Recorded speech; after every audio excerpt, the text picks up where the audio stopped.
Hello my dear learners, I am Dr. Rasmeet Kaur Malhi, Assistant Professor, Department of Management from the Bhopal School of Social Sciences. Welcome to another module of organizational behavior on the topic group dynamics. Let's have a look on the topics which we are going to cover in this video. We will be doing concept of group dynamics, what is group, types of group, why people join group, group structure, theories of group formation, stages of group formation, principles of group dynamics and features of group dynamics. Let's understand the concept of group dynamics. It was founded by Kurt Lewin to study the group discussion, group productivity, group interaction, group cohesiveness and group communication. The underlying assumption was that the laws of group behavior can be established independently of the goals or specific activities of group irrespective of structure of the group. Group dynamics contains two terms, group and dynamics. Group is basically a collectivity of two or more persons, whereas dynamics comes from a Greek word which means force. Thus, group dynamics is concerned with the interaction of forces among the group members in a social situation. Now, let's understand what is basically a group. A group is which constitutes two or more people. It has shared goals. People see themselves as members in the group and there is interaction among the group members. Now, let's move on to what are the different types of groups in the organization. Groups can be classified broadly into a formal group and an informal group. A formal group is classified further as a command group and a task group, whereas an informal group can be classified as interest group, friendship group, reference group and membership groups. In a formal group, a designated work group is defined by the organization structure. Whereas, when I talk about an informal group, it is neither formally structured or organizationally determined and appears in response to the need for social contact. Formal group is basically set up by the organization to carry out the work in support of the organizational goals.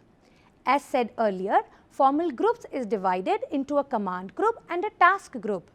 In a command group, it is defined in the terms of organization's hierarchy, such as board of directors. Now, let's understand what is a task group under formal group. It comprises of employees who work together to complete a particular task or goal assigned to them, such as a production group, a manufacturing group, a marketing group, a sales force group, purchase group, etc. Now, let's talk about an informal group. Informal groups are alliances that are neither formally structured or organizationally determined.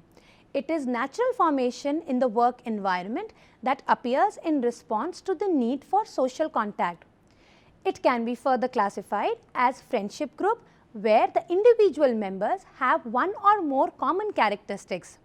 In the interest group under the informal group, people affiliate to attain a specific objective with which each is concerned. For example, a music group, dance group, drama group, etc. Now, when we talk about a reference group under an informal group, it means people use group as a basis for comparison in making decisions or forming opinions. Coming to the last group which falls under an informal group is the membership group. The members would be expected to contribute to the group well-being and would enjoy the benefits arising from the group members' friendship. Moving on to why do people join groups in the organization. The people often join groups since the groups give the members a stability and enhances their achievement capacity. The main reasons why the members join the group are, it gives them a sense of security, gives them a status, develops their self-esteem, gives them power and also helps them in goal achievement. When I talk about group structure, there are 4 different aspects of group structure. They are norms, roles, status and cohesiveness. Let's start with the group norms. Set of beliefs, feelings and attitudes commonly shared by the group members are known as group norms. These are also referred to rules or standard of behavior that apply to group members. Norms serve 3 functions, namely predictive function, relational function and control function. When I speak about a predictive function, it gives the basis for understanding the behavior of others. When I talk about a relational function, it brings some norms which define the relationship. And when I speak about control as one of the function in norms, it means it helps to regulate the behavior of others. There are certain characteristics of group norms. They are, it represents the characteristic of group. It gives the basis for predicting and controlling behavior of others. It is related to behavior and considered important for their group. And the last characteristic is that norms are applied to all the members. Now let's move on to the next aspect of group structure, that is role. There are various parts played by group members. There are 2 elements that define this role identity. They are role perception and role expectation. What is role perception? An individual is expected to behave according to his own perception in the group, which is known as role perception. Whereas when we talk about role expectation, it is defined as how others believe that one should behave in a given situation. Moving to the third aspect of group structure is status. Status is basically defined as the position or rank given to the group or group members by others. Group members either get high status or low status in the organization based on their authority and performance. High status members of the group have more freedom to deviate from the norms. This facility enables them to have discriminatory powers in even decision making. When I talk about low status members in an organization, they do not have freedom to deviate from the norms as it leads to status inequality. Now let's understand the last aspect of group structure, that is group cohesiveness. Cohesion is basically classified in social cohesion and task cohesion. Now what is social cohesion? The bond of interpersonal attraction which links the member together is known as social cohesion. Whereas when I talk about the task cohesion, it means the way in which skills and abilities of the group members mesh to the optimal performance. What is the result of group cohesiveness? If we say that the groups are more cohesive, we can find unity, interactiveness, positive feeling, ability to cope with problems, and the groups are more productive. On the other hand, when I say that the groups have low cohesiveness, the impact of it is the members may have negative feelings, they may have more problems, and they are going to be less productive. Now let's move on to theories of group formation. We will be doing 2 theories of group formation in this video. The first one is the balance theory. This theory was propounded by Theodore Newcomb, which states that the persons are attracted with one another on the basis of similar attitude towards commonly relevant objectives and goals. I take an example here. Let's say there are 3 employees in the organization, individual X, individual Y and individual Z. If they get attracted to each other on the basis of some common attitude and values such as religion, politics, marriage, work, authority, we say that the balance theory applies there. Moving on to the next theory of group dynamics, that is exchange theory. This theory was propounded by Thibont and Kelly. This theory is based on reward cost outcomes of the interaction between the employees. The interaction between the employees is termed as reward. Now let's talk about what are the stages of group formation. we will be doing Tuckman's theory of group formation, which says that there are 5 different stages of group formation.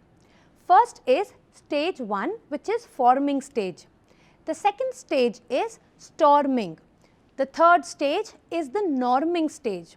Fourth stage is the performing stage, and the last and the fifth stage is adjourning stage. Now let's start with the first one, forming stage. The first stage is characterized by a sense of uncertainty, awkwardness, and perhaps anxiety. Participants may be unsure of what to do and how to do. In this stage, there are no rules or norms which are established.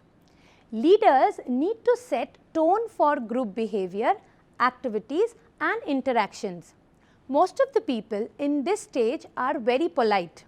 Leadership at this point should be a combination to get everyone involved and interactive in the group. So, if I summarize the forming stage, it is the initial stage of group formation. It is characterized by uncertainty and confusion, and there is no effective leadership. Now, let's come to the second stage of group formation, that is storming. There is no effective leadership which may result in some group instability.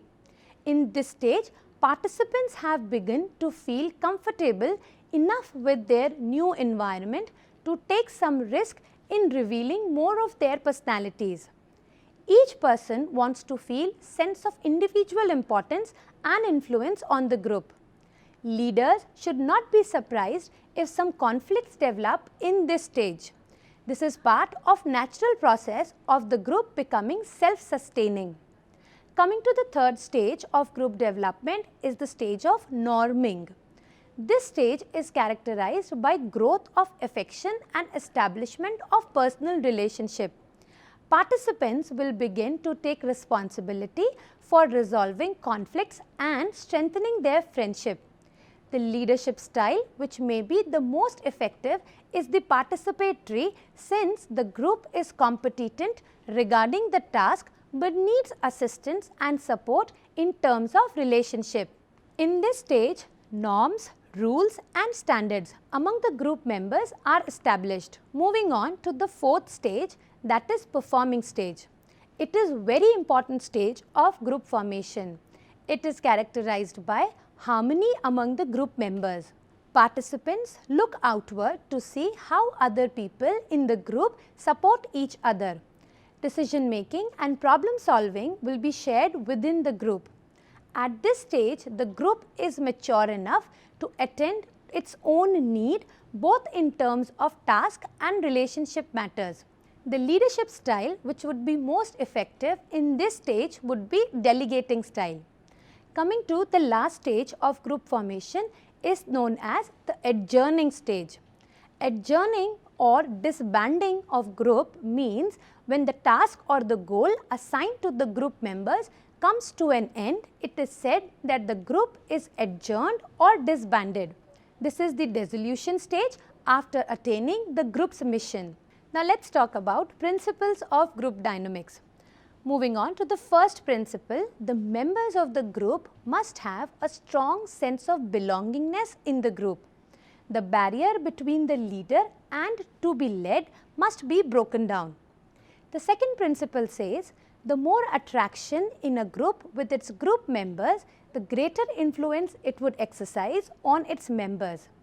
The third principle says, the greater the prestige of the group member in the eyes of the member, the greater influence he would exercise on the theme.